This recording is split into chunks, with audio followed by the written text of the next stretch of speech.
मेरा नाम शबाब अनवर है और मैंने आईआईटी बॉम्बे से मास्टर्स किया है बायोटेक्नोलॉजी में। उससे पहले मैंने अपना बैचलर्स किया था बायोकेमिस्ट्री से अलीगढ़ मुस्लिम यूनिवर्सिटी से, और मेरा जो स्कूलिंग रहा है वो जवाहर नवोदय विद्यालय गया से। आईआईटी मुंबई से आपने आईआईटी किया है, तो आप अपने बारे में थोड़ा लोगों को कुछ बताना चाहेंगे? जी बिल्कुल। सबसे पहले आपका शुक्रिया कि आपने ये मौका दिया, आपके जितने भी व्यूअर्स हैं, जो आपके ऑडियंस हैं, उनके साथ बात करने का।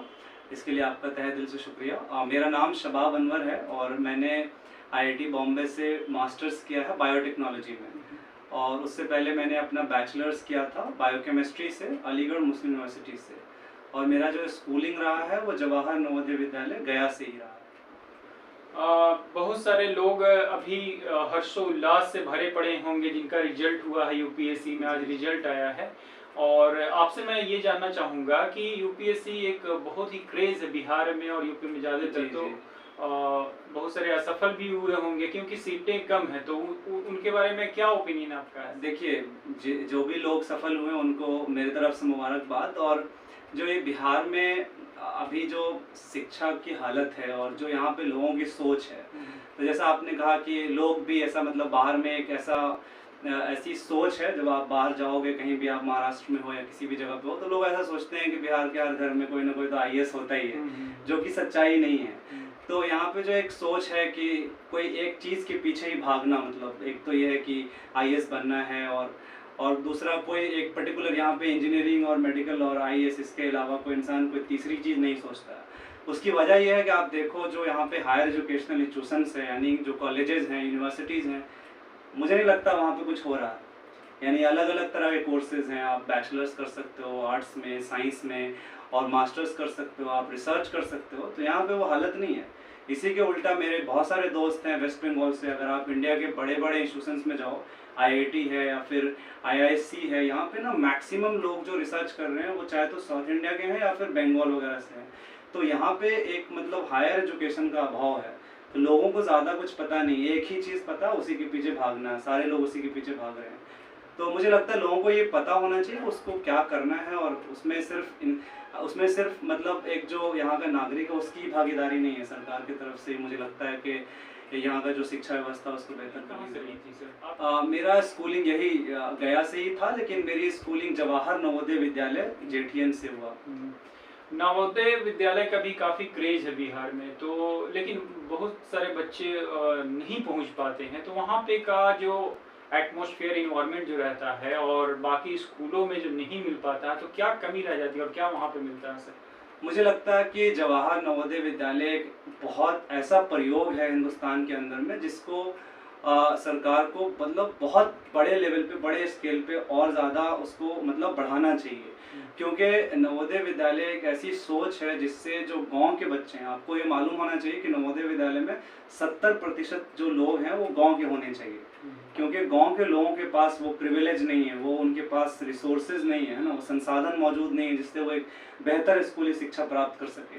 तो वो नवोदय विद्यालय में एडमिशन ऐसे नहीं होता आप गए आपका एडमिशन हो गया, वहाँ एक एग्ज़ाम होता है, एग्ज़ाम के थ्रू आपको निकालना पड़ता है। तो आप जैसे जो गांव देहात में बच्चे पढ़ रहे हैं, जो सरकारी स्कूल में बच्चे पढ़ते हैं, अगर उसमें कोई गरीब बच्चा भी है और उसको पढ़ने में तेज है, तो अगर नवोदय विद्यालय में जाता है तो उसको जो बेस्ट एजुकेशन है बहुत सारे बच्चों को मिल नहीं पाता है। और दूसरी जो शिक्षा प्रणाली बिहार की जिस तरह से है और बिहार में शिक्षा ग्रहण किया जा रहा है, तो उससे काफ़ी बच्चे जो है डिग्री की तरफ भागते हैं, तो उसके बारे में अपनी ओपिनियन कुछ देते हैं? यहाँ पे एक तो सबसे पहली बात यह है कि लोगों को पता नहीं है। एक तो जैसे नवोदय विद्यालय की बात मैंने की, जैसे अब मैं अपने इलाके की बात करूँ, मैं बेला चाकन इलाके से आता हूँ, तो मैं मतलब 2007 में वहाँ पे गया था 6th क्लास में, उसके बाद मेरे इलाके से कोई नहीं गया।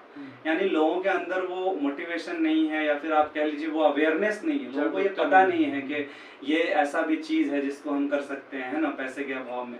रही बात डिग्री की, अब मैं ऑब्वियसली यहाँ पे ये इस चीज़ पे मतलब मैं बात करने के लायक नहीं भी हो सकता हूँ, क्योंकि मुझे ज़्यादा पता नहीं है हर चीज़ के बारे में।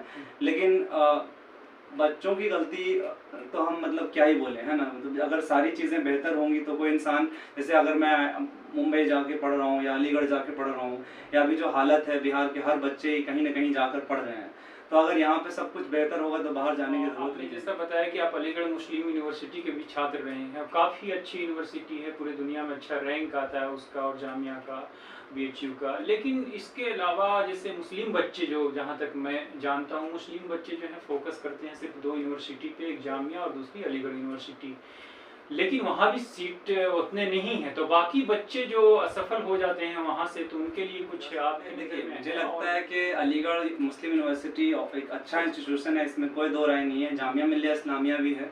ये 2 इंस्टीट्यूशन, ऐसा नहीं है आप ऐसा कहीं पे पत्थर की लकीर है कि आप यहीं पढ़ें और इसके अलावा आप कहीं ना पढ़ें। हालांकि होना तो ये चाहिए, आप यहाँ भी पढ़ें और आप अलग अलग जगह पे भी जाएं। हिंदुस्तान में जितने भी रिसर्च इंस्टीट्यूशन है वहाँ पे कहीं पे रोक नहीं है कि हम वहाँ नहीं पढ़ सकते हैं। और सही बात है कि जामिया में, अलीगढ़ में एक हमें अपना कल्चर मिलता है, तो वो एक अच्छी बात है। लेकिन मुझे लगता है कई बार अपना कल्चर में से हम आते ही हैं, कई बार हमें एक्सप्लोर करना भी चाहिए। तो मुझे लगता है हर जगह जाने की ज़रूरत है। आप चाहे वो दिल्ली यूनिवर्सिटी हो, चाहे वो जवाहरलाल नेहरू यूनिवर्सिटी हो, चाहे वो बनारस हिंदू यूनिवर्सिटी हो, चाहे वो उस्मानिया यूनिवर्सिटी हो, चाहे मतलब बहुत सारी यूनिवर्सिटीज़ हैं, पौंडीचेरी यूनिवर्सिटी है, इतने सारे सेंट्रल यूनिवर्सिटी हैं हिंदुस्तान के अलग अलग जगह पे।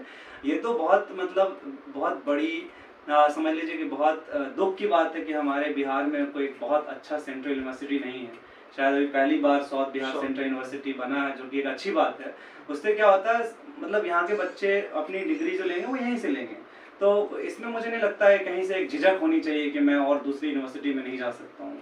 हर जगह जाना चाहिए और हर तरह की पढ़ाई करनी चाहिए। एजुकेशन फील्ड में काम किया है, तो मुझे जहाँ तक लगता है कि बिहार के क्षेत्र में, यूपी के क्षेत्र में एक इंग्लिश स्पोकन क्लास चलता है, जो कि हमें पर्सनली लगता है कि नहीं होना चाहिए। क्योंकि अगर बेसिक एजुकेशन आपको अच्छे से दे दिया जाए, because right now we have many subjects, all subjects except Hindi, है ना, तो सभी सब्जेक्ट्स तो इंग्लिश में हैं।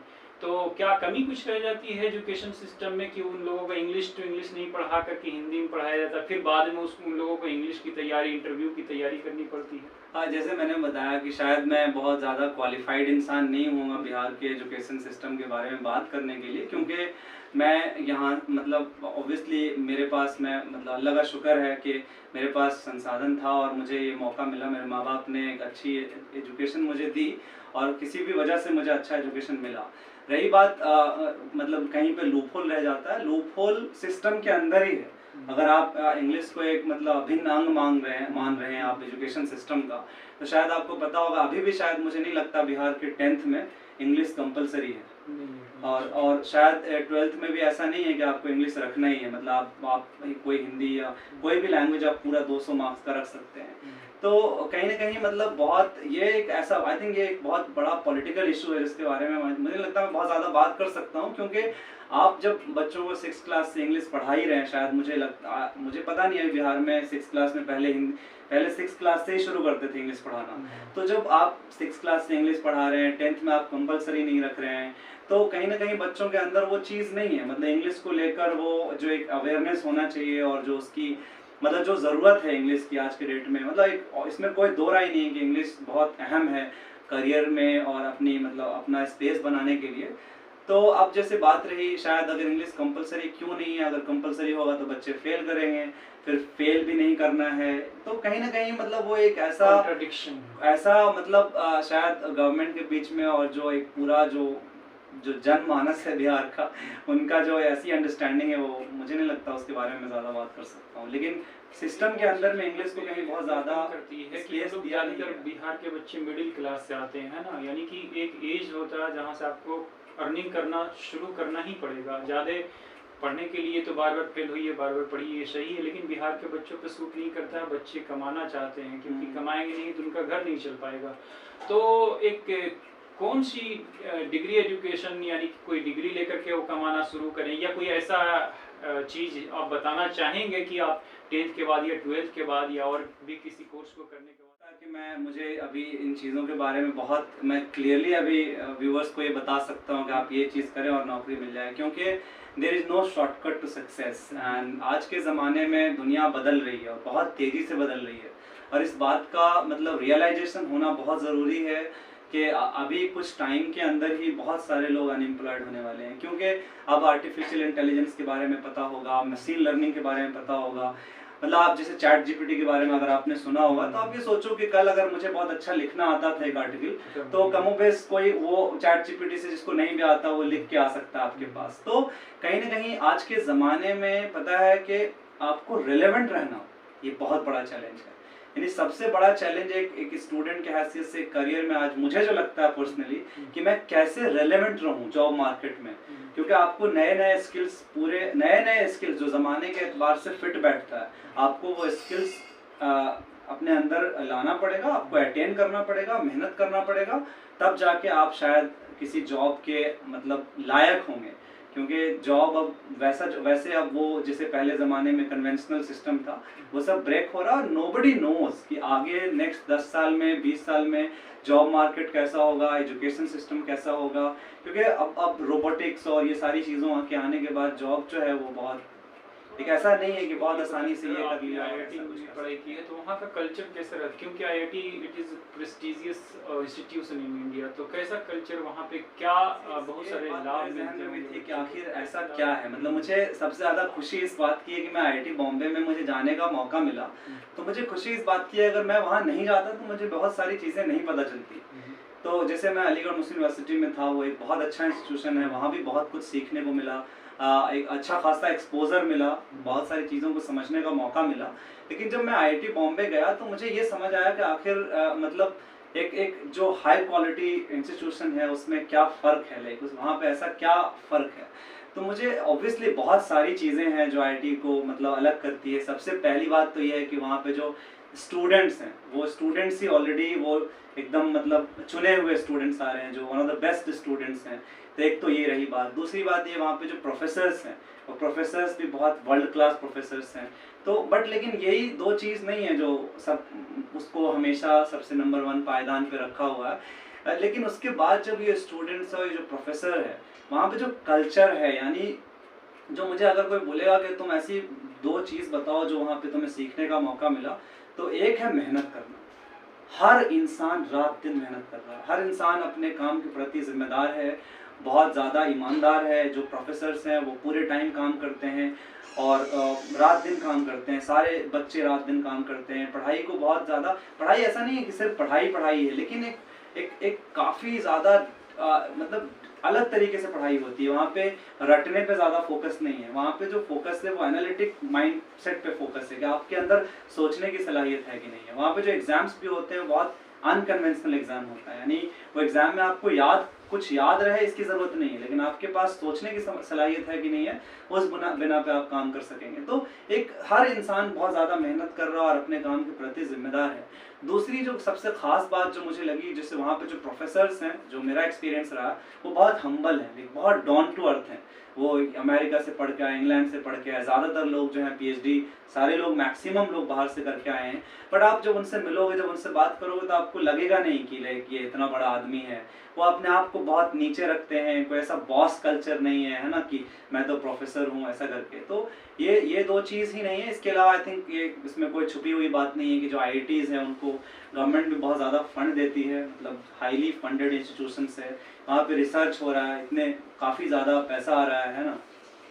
तो ये सारी चीज़ें मतलब इंस्टीट्यूट ऑफ एमिनेंस एक कहा जाता है, तो आईआईटी बॉम्बे एक इंस्टीट्यूट ऑफ एमिनेंस भी है, उस बुनियाद पे भी उसको काफ़ी सारा फंड्स मिलता है। और एक और ख़ास बात है जो सबसे अहम है कि वहाँ पे एक्स्ट्रा करिकुलर एक्टिविटीज़ बहुत ज़्यादा है। ऐसा नहीं आप बीटेक करने गए वहाँ पे तो आप बीटेक करके निकल, आपको पता होगा आईआईटी के बच्चे डायरेक्टर भी हैं मूवीज़ के, या हर तरह के लोग हैं मतलब। तो वहाँ पे आपको अपने आप को एक्सप्लोर करने का मौका मिलता है।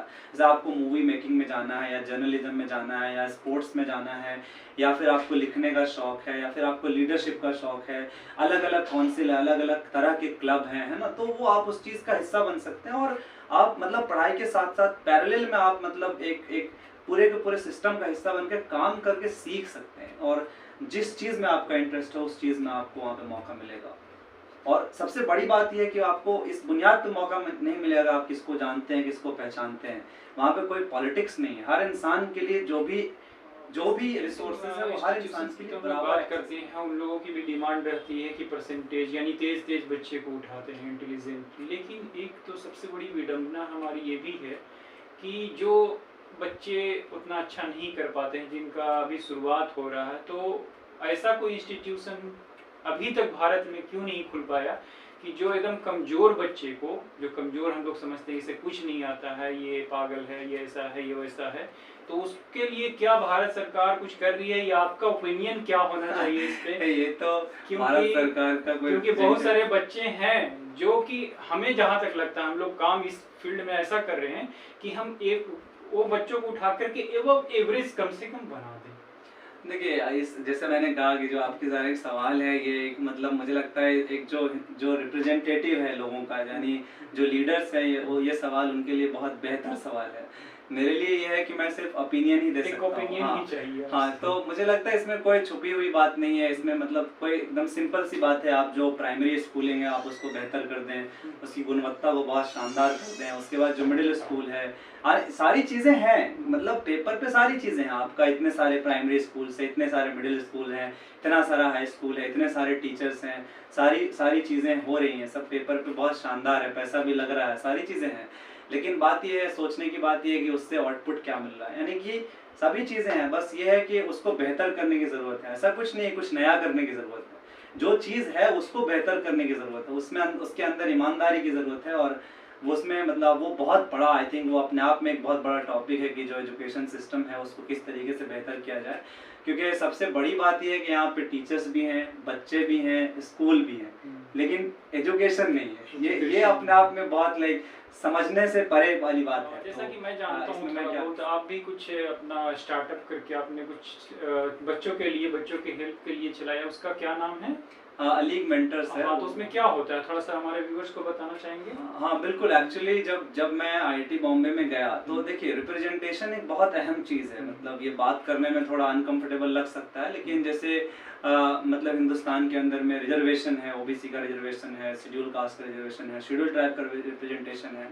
वो इसलिए है कि हर इंसान को एक बराबर रिप्रेजेंटेशन मिल सके, हर इंसान को एक मतलब एक, समझ रहे हैं आप, जैसे आप कह रहे थे उनको कैसे निकाला जाए समाज से, जो हाशिए पे है तो उसको कैसे निकाल के मेन स्ट्रीम में लाया जाए, हाँ मुख्य धारा में किस तरीके से लाया जाए। इसके लिए सरकार ने बहुत सारे स्टेप्स लिए हैं और उसको हम पॉजिटिव डिस्क्रिमिनेशन कह सकते हैं। ये एक तरह से डिस्क्रिमिनेशन है, समझ रहे हैं आप, किसी को कम नंबर में ले रहे हैं, किसी को ज्यादा मार्क्स में ले रहे हैं, तो लेकिन वो पॉजिटिव डिस्क्रिमिनेशन समाज को एक मुख्य धारा में एक बराबर प्लेटफॉर्म पे लाने के लिए बहुत अहम है। तो जैसे मैं अलीगढ़ में था और जब मैं अलीगढ़ से आईआईटी बॉम्बे जब मैं गया, तो जब मैंने अपने सीनियर्स को ढूंढना शुरू किया तो मुझे ये समझ आया कि पिछले 5 साल में आईआईटी बॉम्बे में हमारे यूनिवर्सिटी से कोई गया ही नहीं है।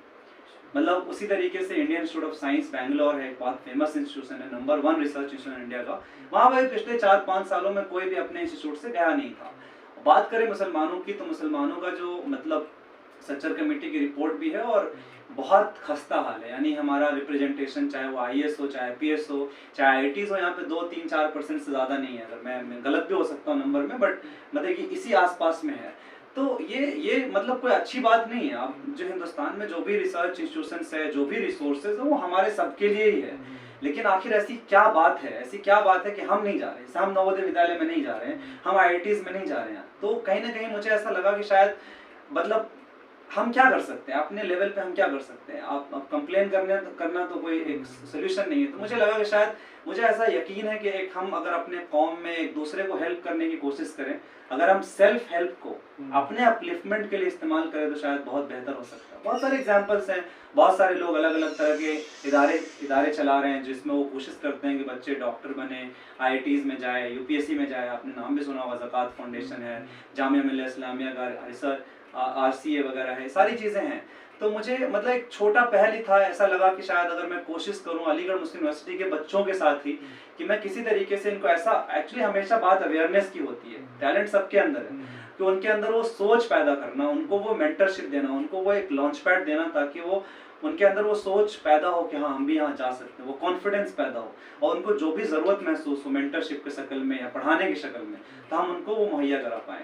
तो मैंने फिर अपना एक टीम बनाया, हमारे सारे 5-6 टीम मेंबर्स थे, और हमने मिलकर काम किया। और सबसे खुशी की बात यह है कि आप यकीन नहीं करोगे, पहली साल के अंदर में इंडियन इंस्टीट्यूट ऑफ साइंस के अंदर में 3 बच्चों का एडमिशन हुआ। इस साल भी 2 बच्चे का एडमिशन हुआ है।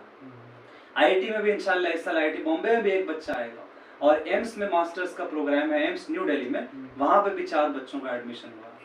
तो मतलब एक छोटा सा ही पहल है, लेकिन मुझे लगता है कि अगर हम हर इंसान एक छोटी मोटी कोशिश करें अपनी तरफ से, तो शायद कुछ ना कुछ सूरत तो बदल ही सकता है। यानी कुल मिला के मुझे जो समझ में आ रहा है, बच्चों के अंदर टैलेंट होते हैं, उन्हें पता नहीं था कि कैसे उसमें एंट्री लिया जाता है। मुझे यही लगता है कि अलीगढ़ मुस्लिम यूनिवर्सिटी, जामिया मिल्लिया इस्लामिया, यहाँ के बच्चे ऑब्वियसली चुने हुए बच्चे हैं, लेकिन वहाँ पे वो कल्चर नहीं है कि हम बेहतर जगह पे जाएं। वो कल्चर क्रिएट करना, वो एक सोच पैदा करना कि तुम यहाँ से निकलो। एक कहीं ना कहीं कई बार ये हो जाता है कि एक जगह पड़े रहने का शौक हो जाता है। अलीगढ़ से मोहब्बत मुझे भी है, मुझे भी लगा कि मैं पूरी जिंदगी वहीं पे बिता दूं, लेकिन वो कोई प्रैक्टिकल रास्ता नहीं है। कहीं ना कहीं अगर मैं वहीं पूरे टाइम रहूंगा तो मैं किसी न किसी इंसान का रास्ता तो रोक रहा हूँ, अगर मैं आगे निकल सकता हूँ। तो ये बेहतर है कि हर इंसान एक जगह से दूसरी जगह जाए, ताकि वो दूसरे को हेल्प कर सके और सब लोग को हेल्प कर सके, मतलब जिसको भी कर सके। और मुझे लगता है अपने कौम के अंदर में एक सेल्फ हेल्प की ज़रूरत है, और एजुकेशन के अलावा कोई दूसरा रास्ता नहीं है अपने आप को स्ट्रेंथन करने का। हाँ, बहुत अच्छा लगा सर आपसे बातचीत करने में, और लोगों को काफ़ी एक हेल्प होगा और सहयोग होगा इस वीडियो को देखकर। And thank you so much. हाँ, इट्स ओके, वेलकम। एंड आपका बहुत शुक्रिया कि आपने मुझे लोगों से बात करने का मौका दिया। और अगर किसी भी तरीके की कभी भी कोई मतलब ऐसा किसी को कांटेक्ट करना है किसी भी सिलसिले में, ख़ास तौर से पढ़ने लिखने के सिलसिले में, तो आप मतलब मेरे से बात कर सकते हैं। ठीक है, शुक्रिया।